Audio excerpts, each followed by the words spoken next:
Chocolate ice cream எப்படி பண்ணுறதுன்னு பார்க்கலாம். அதுக்கு டார்க் ஃபேண்டசி பிஸ்கட் 20 பிஸ்கட் எடுத்திருக்கேன். அதை உடச்சி மிக்சியில் போட்டு நல்லா நைஸாக அரைச்சிட்டு வந்துடலாம். அதோட 1/2 லிட்டர் பால் சேர்த்து நல்லா அரைச்சிக்கலாம். அதோட நான் பால் ஆடை எடுத்து வச்சுருந்தேன், அதையும் சேர்த்துக்கிறேன். சர்க்கரை ஒரு 3 டேபிள் ஸ்பூன் சேர்த்து நல்லா அரைச்சிக்கலாம்.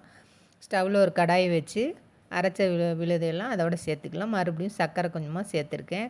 இனிப்பு பத்தில், அதனால் சர்க்கரை சேர்த்துருக்கேன். நல்லா கலந்து விட்டுக்கிட்டே இருந்தால் இந்த மாதிரி கெட்டியாக வரும். இப்போ இந்த ஸ்டேஜில் ஸ்டவ் ஆஃப் பண்ணிவிட்டு ஆற வச்சிடலாம். ஆற வச்சதை மிக்சியில் சேர்த்து கெட்டியாக இருக்கிறதுனால ஒரு 2 டேபிள் ஸ்பூன் பால் சேர்த்து அரைச்சி 5 மணி நேரம் கவர் பண்ணி 5 மணி நேரம் ஃப்ரிட்ஜில் வச்சிடலாம். 5 மணி நேரம் ஃப்ரிட்ஜில் வச்சு எடுத்தாச்சு. இப்போ பாருங்கள், இந்த மாதிரி நல்லா க்ரீமியாக வந்திருக்கு.